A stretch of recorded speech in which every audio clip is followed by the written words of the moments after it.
Hi everyone, just going to give it one moment as I can see the number of participants is increasing.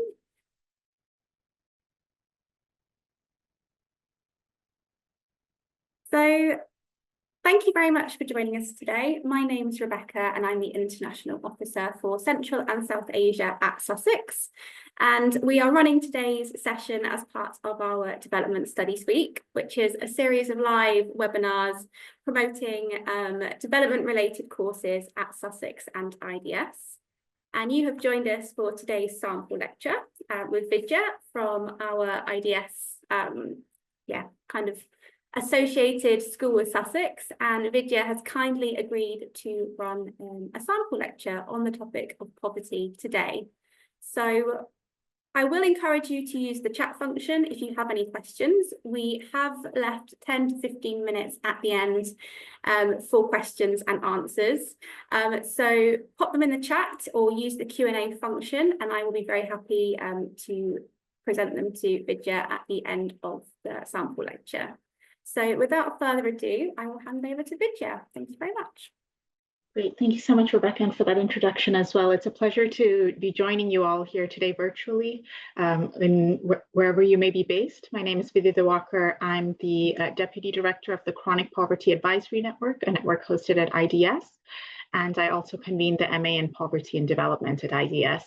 So I look forward to perhaps meeting some of you in person in the next academic year as well, for those who are able to join us.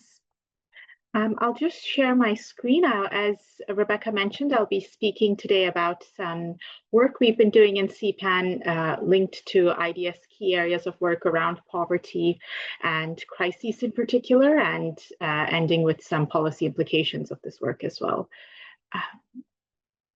So I'll just share the screen. I think you should be able to see that. Just by way of a brief introduction as well, CPAN, the Chronic Poverty Advisory Network based at IDS, is a network of researchers, policymakers, practitioners with a view to getting to zero poverty. And I'm mentioning this especially because the work that I do as a fellow of IDS is very much grounded in understanding the pathways into and out of poverty through this dynamic approach that we promote in CPAN. And some of the key questions guiding today's lecture relates to some of these dynamics and improving our understanding of them in turn. I'll start today's presentation by outlining some key definitional concepts related to poverty before focusing on its empirical concentration increasingly today. Moving on to understanding its drivers and intersections that may reinforce the drivers of poverty as well, before ending with a discussion of what may be the policy avenues to be more effective in terms of reducing poverty, especially in high poverty countries. So when we're talking about poverty itself, it's important to understand what we mean by it. And I mention this especially because there are different definitions as to what constitutes poverty. So if we are talking about absolute poverty, for example, this often refers to a level of resources needed to sustain human life. Other concepts of poverty also relate to relative poverty. These are measures which are often country or time specific. It's more commonly adopted as a term, relative poverty, that is in high income countries, where it focuses, for example, on 50 or 60% of median income, and categorizes people as living in relative poverty if they lack resources to participate in the normal life of communities more broadly. Other concepts relating to poverty include things like a lack of basic needs, which doesn't necessarily only refer to a lack of material resources, but also things like access to basic services, so access to water, to health and education services, and so on. Now, this was then subsequently, I'm giving a whirlwind tour of different poverty and the concepts as they've occurred through the decades. But this lack of basics need approach was then subsequently built on by more of a focus around aspects related to human development. This was conceptualized perhaps most prominently then in the multidimensional poverty measures, the multidimensional poverty index, for example, where common dimensions include things like health, like education, living standards as well. Recognizing that there's that poverty is not only about a lack of income or even lack of access to services, but it's also about what people are able to do with these assets or resources in order to achieve the type of life that they value and that they would want to live. This also then relates to concepts that we start to touch on with terms like relative poverty, but concepts related to participation in society more fully or the absence of that participation. So concepts around social exclusion, which draws attention to things like access to services. So we have some overlap with lack of basic needs, but it's also then what social exclusion terms lend us to focus more on is notions around a lack of self-respect or dignity experienced by people in poverty. This may speak to issues related to exclusion from employment. It may relate to political exclusion. It can also emphasize these multiple dimensions of poverty as well. So clusters of problems really that reinforce poverty and reinforce people's exclusion from society. Again, this term social exclusion was primarily used in high-income countries. It's moved a little out of use lately. And instead, other terms which are also being used is around vulnerability. In poverty discourse, this often refers to the risk or likelihood of falling into poverty. You may also have come across the term vulnerable groups, so groups that may be marginalized on account of inequalities or deprivations related to gender, to age, to other characteristics. But essentially, what all of this does is that it speaks to different ways of understanding the same term, what it means to be poor, essentially, how it's experienced, how to identify it. And it's important to understand this because without knowing the characteristics or parameters of poverty and our use of this term, it's then difficult to identify effective solutions to help eradicate it. It's also important to understand these definitions and variations because these different definitions in turn drive different policy responses to it. So for example, a focus on absolute or monetary poverty reduction might draw attention to interventions such as cash transfers, so increasing people's income up to a poverty level, versus things like multidimensional poverty reduction may necessitate broader improvements in terms of access to education, to health services, and so on. So with that in mind, alongside this different concepts of poverty, there's also a temporal change in our understanding of poverty over time.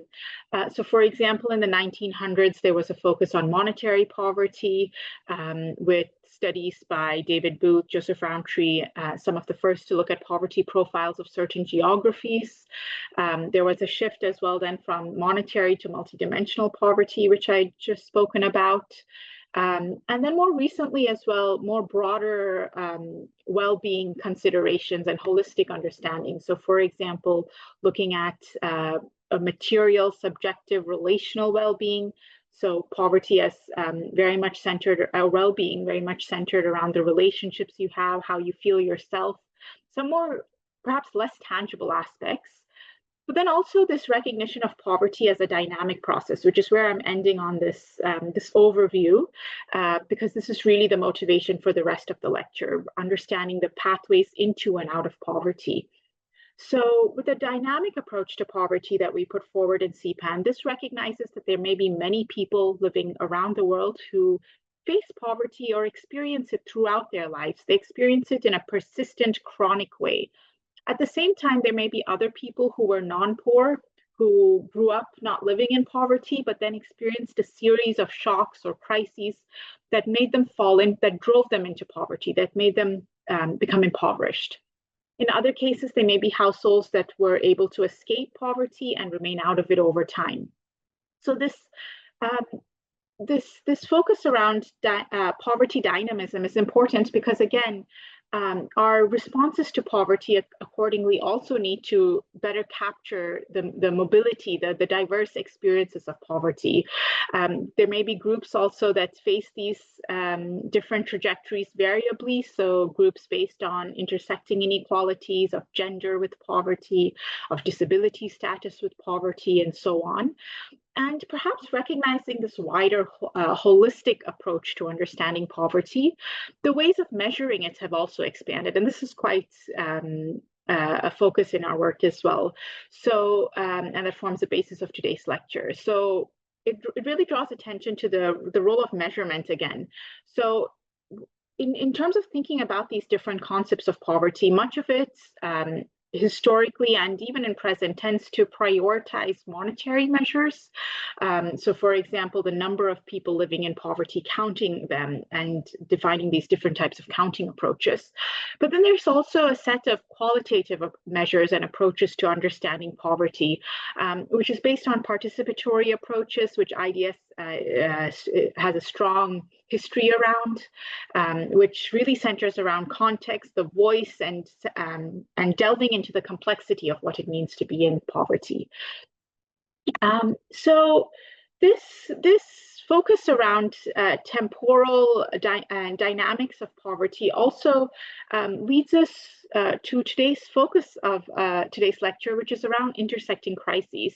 And I mention this especially because in today's the world that we live in, we are faced with context of uncertainty, context of crises, and in particular, the increasing frequency of often climate-related disasters and increasing frequency and intensity of these means that the intersections of these crises with other types of crises related, for example, to conflict, to economic crises, the salience of these intersections are also increasing.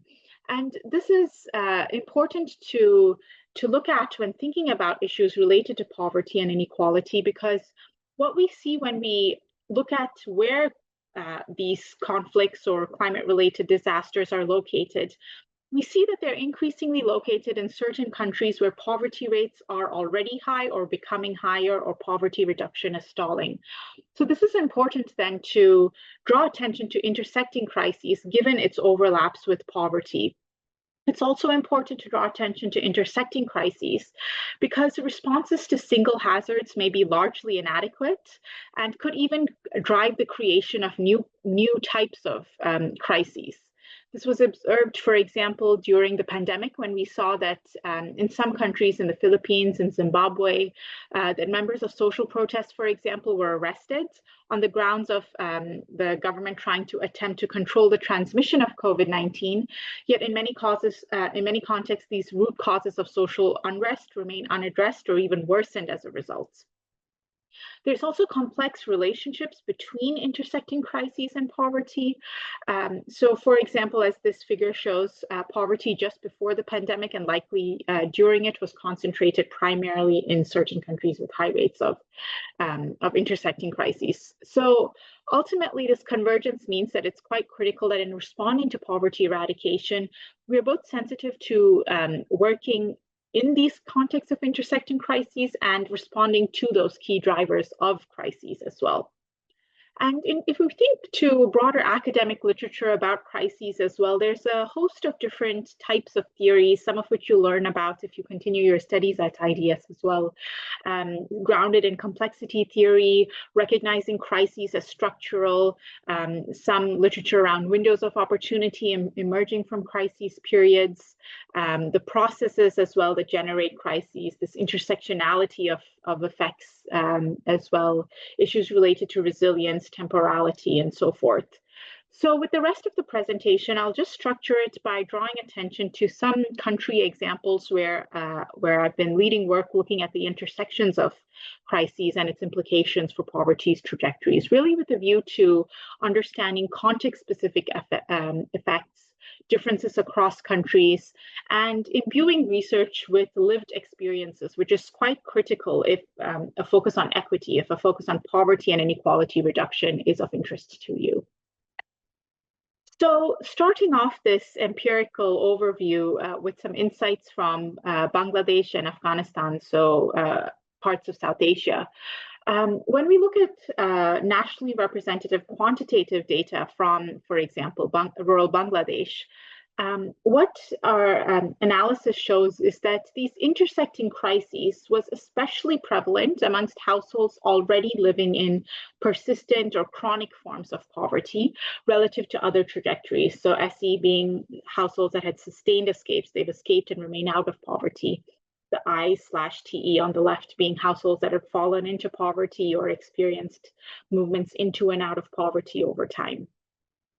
So what we see is, if you look at the purple or the red parts of the bars, we see, or even the orange, in fact, we see that these intersecting crises, whether due to climate intersecting with economic shock crises or conflict, or the triple intersection, is especially prevalent amongst households who are living in chronic, persistent forms of poverty. It affects, for example, the triple crisis affects 15% of chronically poor households and less than 1% of sustained escapers, for example. And we'd also carried out different types of analysis, including regression analysis, which reinforce these findings. Again, then if we move over to Afghanistan, we also see, again, a salience of climate-related disasters and disasters intersecting with other crises, especially pronounced overall in terms of the intersections amongst people in extreme poverty. Interestingly, when focused on the triple intersection, so more than two crises intersecting, these tended to be more prevalent amongst the moderate poor and even non-poor, which might reflect contexts where these households were more at risk of falling into poverty as well. So this is important also because when we then analyzed this data in more detail, we saw that the probability of households experiencing welfare loss was highest into the summer of 2019-20. So the summer of 2020, where COVID-19 rates were also increasing, security conditions were deteriorating. One of our interviewees that we'd spoken to during this period also noted in 2021 that in the last 1 year, quote, the case of theft, robbery, and other criminal activities has reached its peak. Looking to the economic situation, the insecurity, drought, lack of work, we may have people who died because of hunger, end quote. So these are quite powerful narratives from people in and near poverty, which really speak to the ways in which these crises can combine to really drive destitution and the worst forms of hunger and poverty. We in CPAN conduct life history interviews quite regularly, speaking to people in and near poverty to understand these pathways into and out of poverty. And what we saw for across a number of such interviews in Afghanistan, for example, was that there was a range of shocks and stressors that emerged linked to conflict and other crises.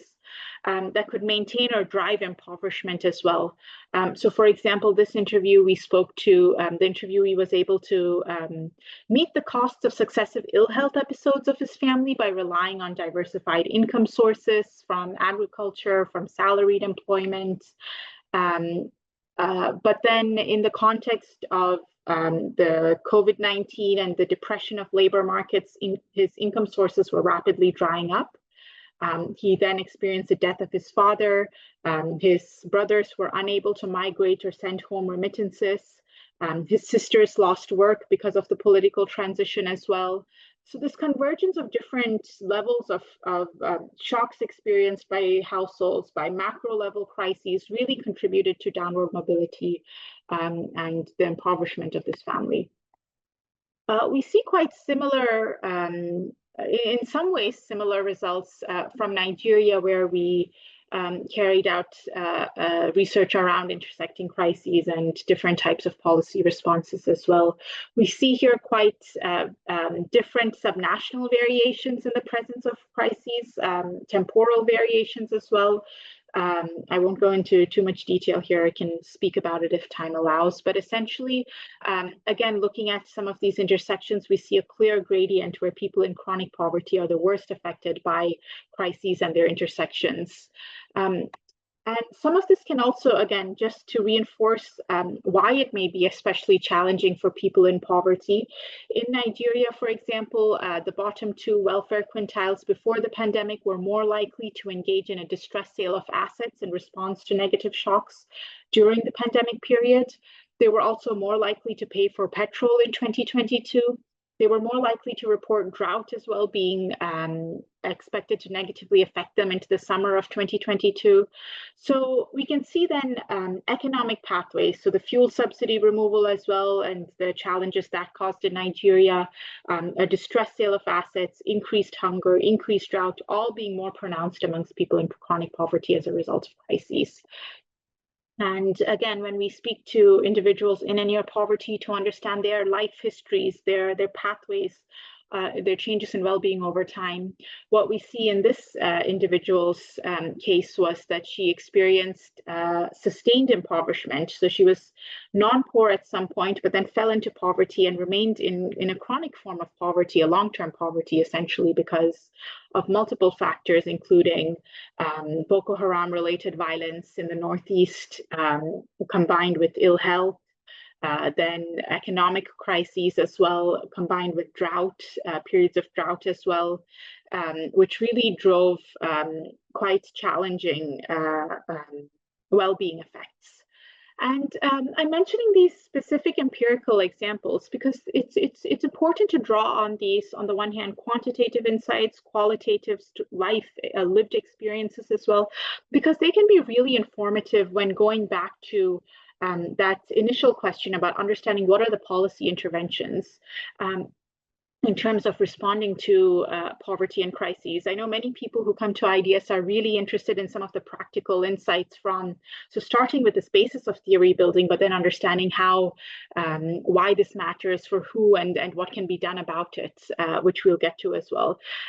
So indeed, when we're thinking about how then it's not just a situation of doom and gloom, there still are some examples that we can learn from using mixed methods to understand how people can still escape or remain out of poverty in these contexts of crises.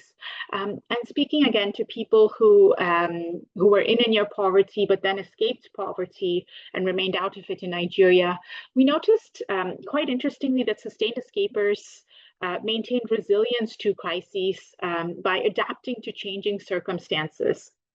So, for example, in this interview, the individual experienced ill health, armed robbery, militancy, theft, the COVID-19 pandemic, and economic crises as well. So a series of crises, but she was able to remain resilient because of having developed prior to these crises or to the layering of crises to some extent, multiple income sources. She was able to work with her husband around spousal collaboration around economic activities and asset management as well.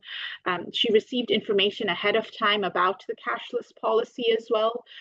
This was quite important in enabling her, cashless policy being a type of policy intervention that generated essentially or helped drive an economic crisis in Nigeria.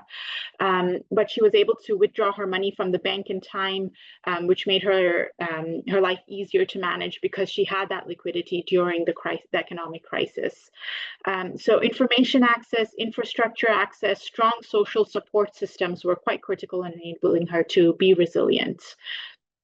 And certain interventions, policy and programming interventions, can also be quite important here. So social assistance, for example, plays an important role in these contexts by supporting promotive and protective means of coping with intersecting crises.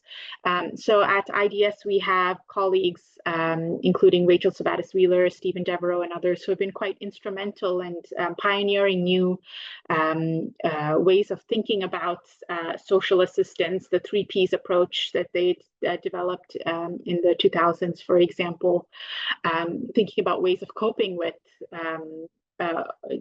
about how to conceptualize social assistance. Is it and its purpose? Is it to protect? Is it to promote, and so forth?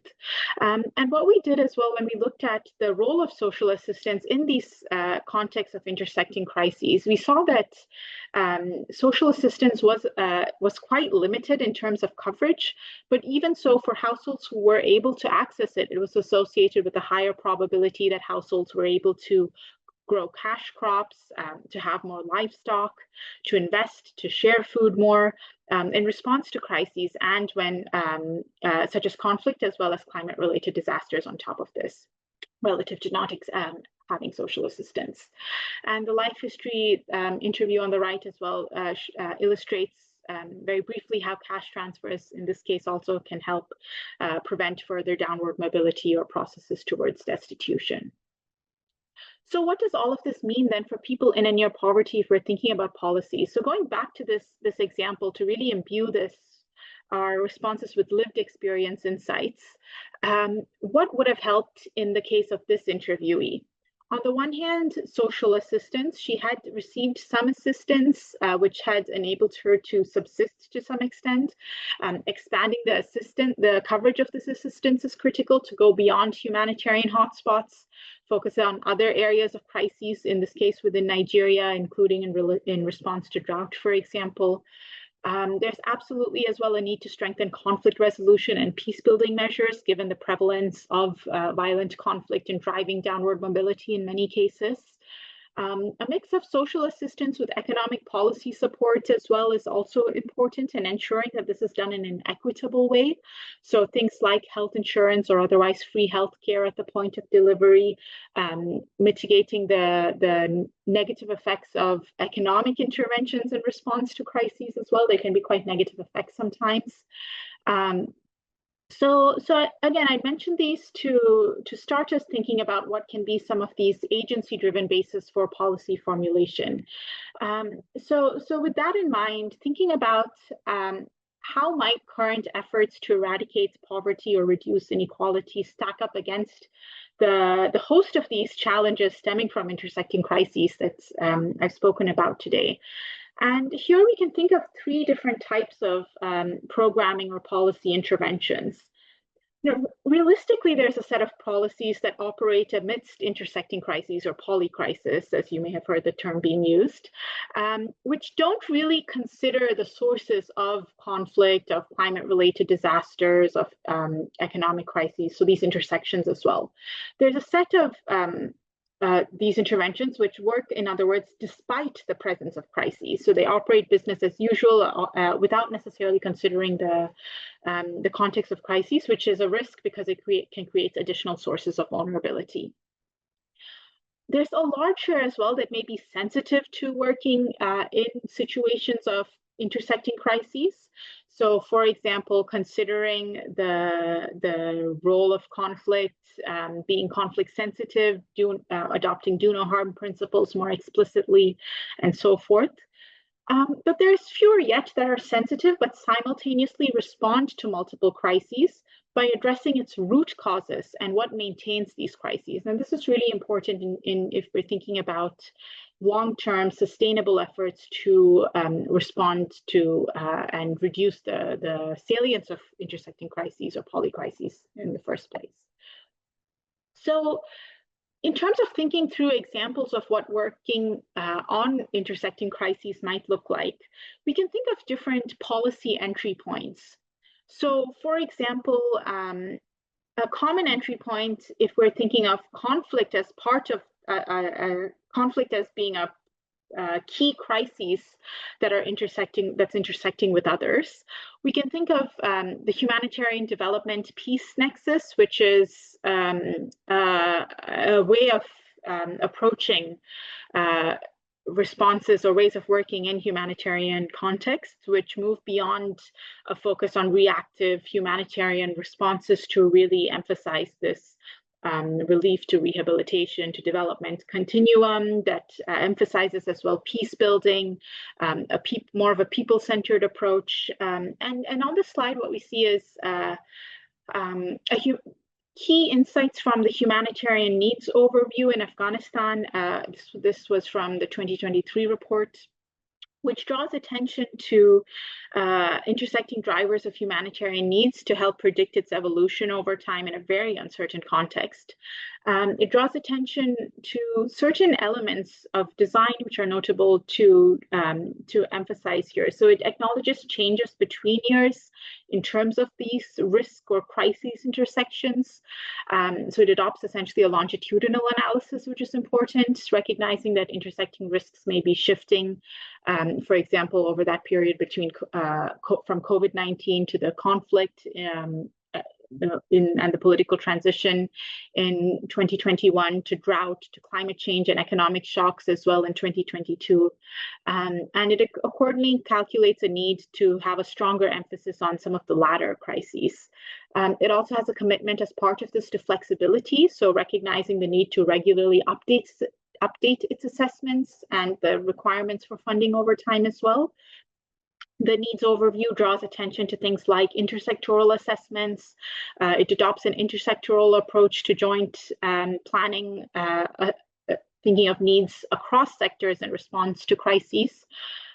It adopts a degree of vertical and horizontal disaggregation. So it disaggregates needs depending on the sector, the severity, the location, and other markers such as the age of the people in need, the gender, disability status, thus really foregrounding equity considerations as well in assessing needs. There are still caveats, of course.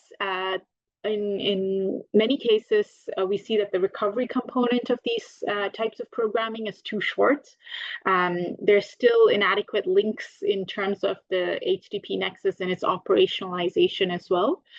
So this humanitarian development peace nexus is one policy entry point that is worth building on in terms of responding to intersecting crises. The second entry point comes from perhaps more of a environmental lens, thinking about climate-related disasters and disaster risk response or management. Here we have a host of agencies in countries that are across countries that focus, for example, on disaster risk management.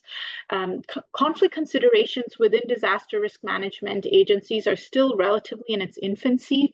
So there's a literature on how to strengthen consideration of conflict into disaster risk reduction, for example, by learning from affected people's experiences and coping with these interlinked crises in terms of adapting decision making to include greater consideration of conflict conditions and indicators as well.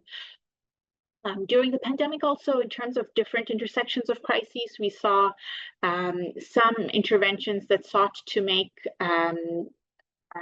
disaster risk reduction more pandemic sensitive. So for example, ensuring that pre-positioned finance could be released more quickly so that people are able to access it more quickly in times of need. In terms of developing a composite risk management approach to designing interventions itself.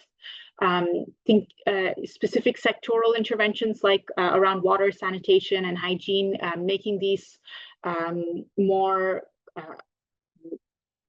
responsive to disasters, but also to COVID-19, for example, emphasizing social distancing at otherwise crowded tap stands, to help reduce the transmission of vector-borne diseases, including during floods, for example.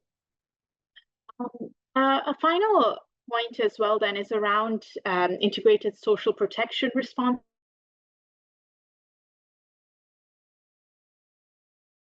that can also help, and that's a crisis. We saw social protection, perhaps that it's having a resurgence or surge during the pandemic, where it was viewed largely as the primary response to alleviate the socioeconomic negative impacts of the pandemic on people in near poverty, perhaps to the obfuscation of other areas of support that people were in need of, so things like debt management and so forth. But nevertheless, social protection and education recovery and so on. But that being said, social protection is a key response to crises. So for example, the two boxes here speak to an intervention in Cambodia, where the government expanded the coverage of its cash transfer program in late 2022. And it did so in recognition of both inflation and flooding. So it targeted its interventions to at-risk vulnerable groups that weren't necessarily already being covered by its social protection programs, which focused on people in poverty, but rather focusing on groups vulnerable to poverty. So for example, that had older people, persons with disabilities, children under the age of 2, if it was a woman-headed household, for example, and adopted a phased approach over time. So we can see that social protection as well then is capable of addressing polycrisis. However, what we see is that quite often, especially really writ large during the pandemic response, cash transfers and other forms of social assistance really do need to go on for much longer than it currently does in response to crises to really enable it to be better effective in dealing with back-to-back or intersecting crises in such a way to help establish a relatively modest degree of resilience for households.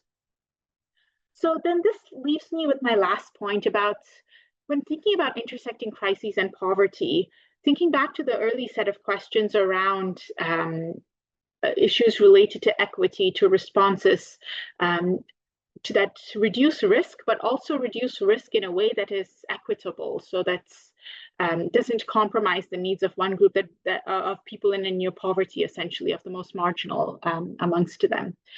And thinking about how we might center on this equity, it's really a case of interconnected areas. So it's a case of partly resilience building. So this then generates a set of questions around how can we best build that resilience? And it would be great to speak more in the discussion and hear your questions around this as well. How can we better build resilience? Perhaps questions around what needs to change to existing governance frameworks to support this, around pro-poor governance arrangements, around access to justice as well for people in near poverty and conflict resolution mechanisms, different types of livelihood interventions, for example, that guard against risk. How can these interventions be made more effective to strengthen resilience to crises and their intersections, so that we're not just repeatedly firefighting singular crises? More than that as well, there's a need for longer term equitable solutions that target the poorest especially, because oftentimes what we see is where the poorest are not targeted, they're oftentimes left behind or excluded from interventions. They may live in hard to reach areas, in remote areas, for example. So here really drawing attention to things like equitable solutions around anti-discrimination measures, targeting the poorest people as well to tackle chronic poverty amidst situations of chronic conflict. And then this commitment to flexibility as well, allowing scope to address wrongful exclusion where it does occur. It may well occur even with the best intentioned policies and programs. So ensuring safe spaces to discuss these types of exclusion where it may occur, and to identify grievance redress mechanisms already built into programming, and ways to better mitigate these effects, including ensuring adequate resourcing of these interventions. So for example, through contingency funds for such unexpected or unanticipated outcomes as well. Then ultimately to center equity and risk in poverty eradication as well. It's really important amidst intersecting crises. It's long overdue to recast this humanitarian development peace nexus. So as part of this, there's a need to really understand what are current weaknesses of the current approach, what needs to change to accelerate progress on the Sustainable Development Goals. So the Sustainable Development Goals are a set of interconnected 16 goals, a number of goals across different areas, of which poverty eradication is one, but it also looks at things around ways of building partnerships, of strengthening gender equality, education access and quality as well, decent growth and its equity therein as well. So it's really about understanding what can we learn from these, or how can we leverage these international frameworks as well to better reinforce a more sustainable road towards zero poverty. Some of this can be through a portfolio approach as well, making efforts where possible to open up space for discussion around reforms with the government as well, thinking about what successes we can learn from in different areas and how those successes can be locally adapted to different contexts or locally led as well, especially in many cases they already are. So how to then better support those locally led processes. But ultimately then to center both on equity and risk in terms of responding to intersecting crises requires then a need to recast the ways of working today to make it more and better able to respond to the road and support the road to zero poverty in an increasingly uncertain world that we face today. So I'll stop here, and thanks again for your time, and I look forward to the Q&A and discussion ahead.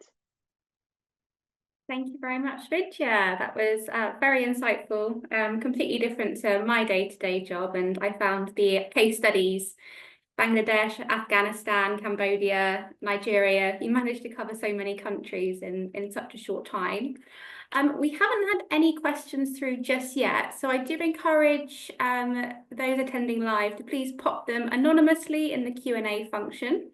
Or perhaps if you have any comments or reflections from some of the content that has been covered in today's sample lecture, please do send that through. I know one of the questions that Vidya posed was about how we can build resilience or how we can leverage international frameworks. So perhaps if you have any thoughts on that you'd like to share, that would be really interesting to hear.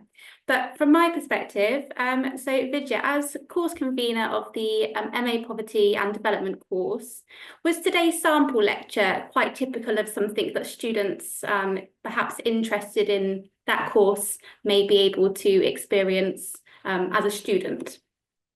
Yeah, absolutely. So with our MA in Poverty and Development, this is a course that starts out with it's focused quite sequentially.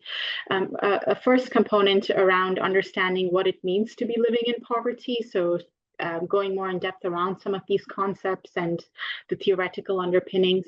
Then really focusing on also around what's driving poverty. So its drivers, how it's experienced, drawing on multiple disciplines. I think it's quite powerful in its multi and interdisciplinary approach, drawing from insights from economics, sociology, anthropology, geography, and more. So to really understand then what is responsible for poverty.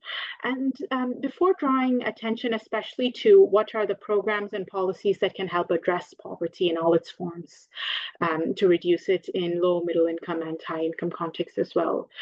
So this draws attention to aspects that relate to internal components, so psychosocial well-being, to households level resilience building, to the institutional support mechanisms, including social protection and other types of interventions that can be quite critical in driving both poverty and inequality reduction. So it's a great basis for people who are interested in issues related to equity and development practice on these issues. Great, thank you very much. I don't think we've got any questions. Looks like people are being a little bit shy. I can still see that we've got a number of people on the call. I have popped your IDS profile link in the chat, so if anyone would perhaps prefer to message you directly or have a look at some of your research links from that bio, that's of course an option. I will also say that directly after this session at 2 p.m, we have another IDS session that's going to be run and covering all of our IDS development related courses, and there'll be some current student guest speakers as well. So MA Poverty and Development will be spoken about then, so please do jump on to that live webinar as well.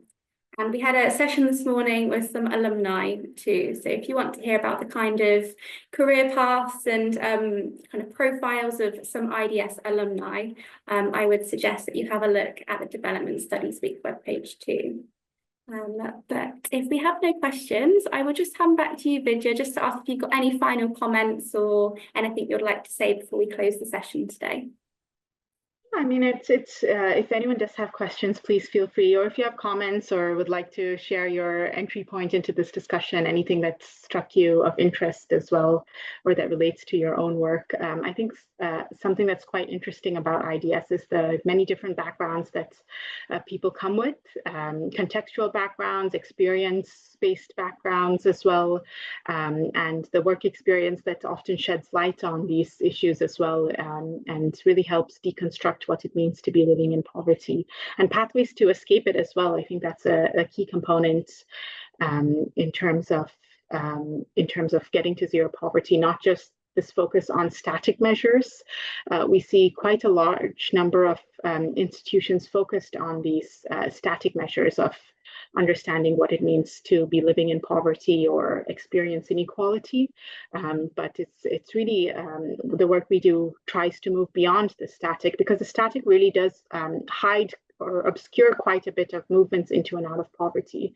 So for example, if you have half a population living in poverty and then that reducing to a third of a population, you don't know if that's because of everyone moving out of poverty or more people moving out than many people also moving in. So you don't, without understanding the movements of households into and out of poverty and the power relations that may underpin some of those as well, we're left with half effective policies sometimes. So it's really about improving our understanding and responses to these dynamics in turn. Great.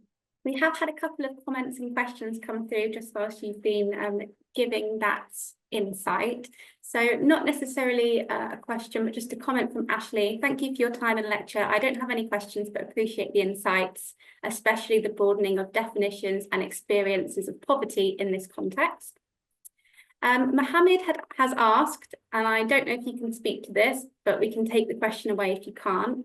Could IDS provide master to PhD fast track?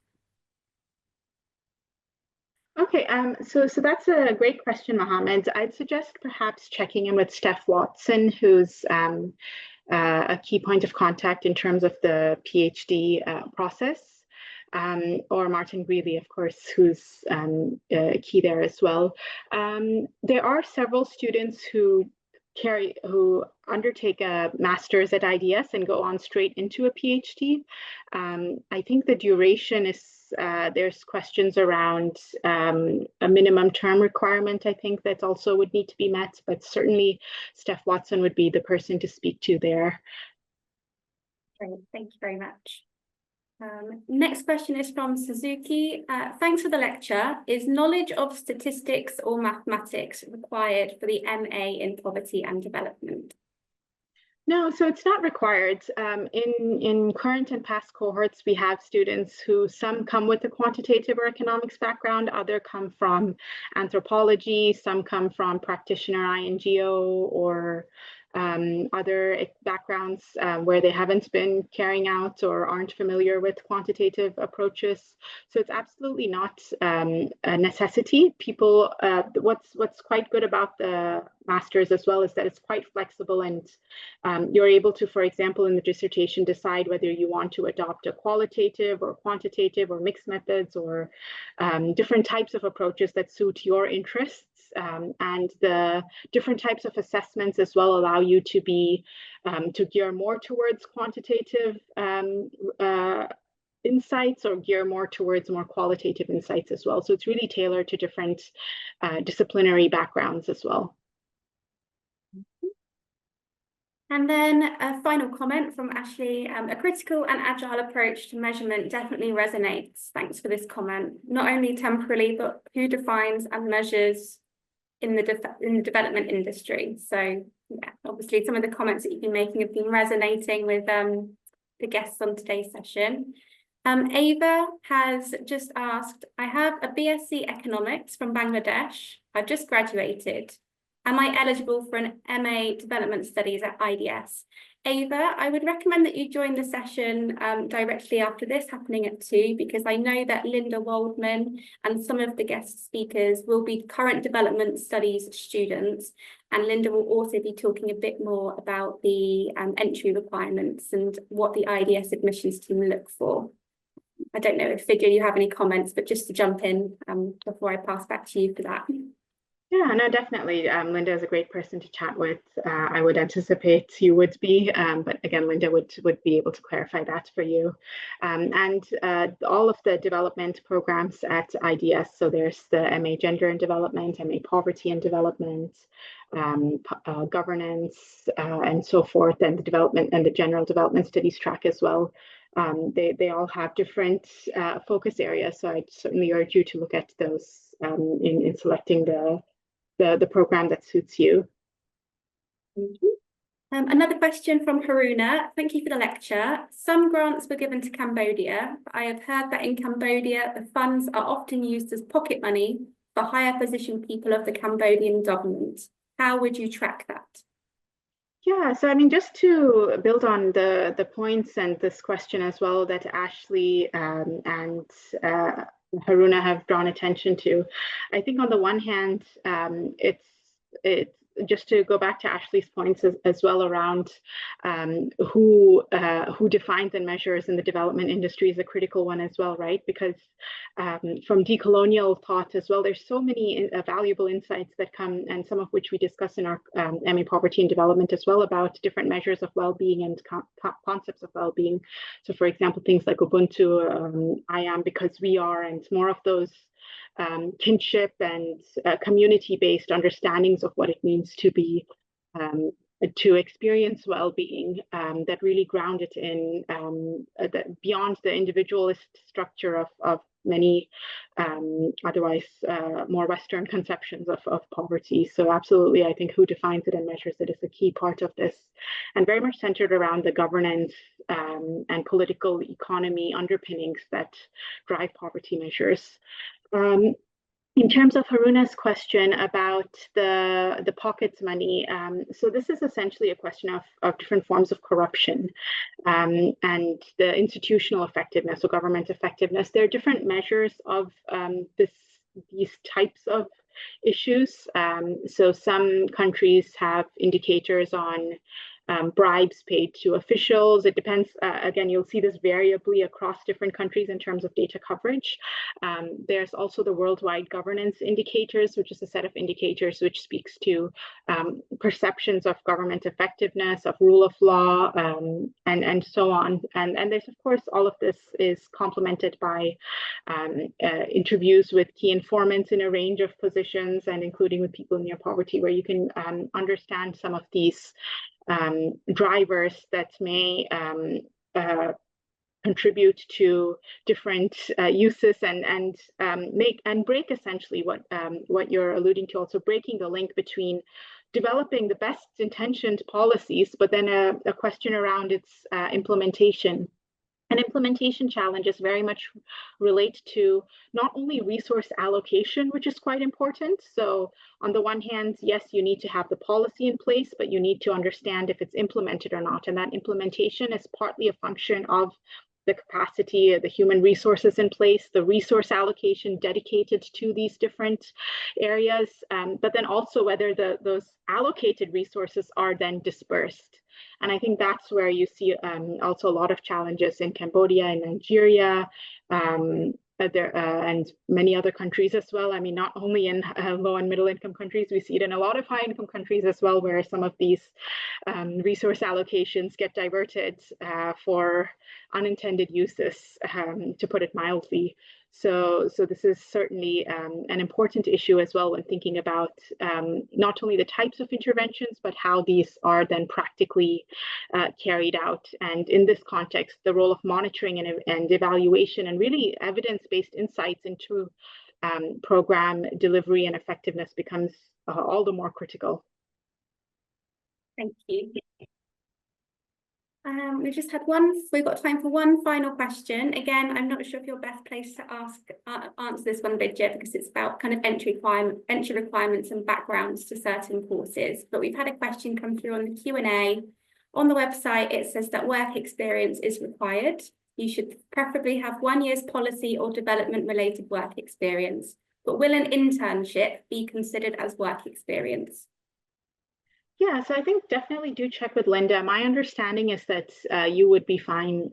Again, don't hold me to this, but I believe you should be fine. I know that there are many students across MA programs who've come from an undergrad directly. So I don't think that should be an issue, but Linda will be able to reconfirm this as well. And especially things like internships certainly do count as work experience. You are gaining on the job experience through those types of engagements. So I would certainly think that that's a very likely, but also certainly do check as well with Linda. Thank you very much. I think we will close there. Thank you very much for your time today. It's been a very insightful sample lecture, and I hope for those watching this back or joining us live have found it a useful insight into what teaching at IDS is like. Please do come and join us for Linda's session next and find out more about IDS postgraduate courses and hear from some current students. But thank you very much, Vidya, and we wish you a good day. Thank you, Rebecca, and thanks to all who joined. I look forward to interacting with some of you, hopefully in the new year. Have a nice day. Bye.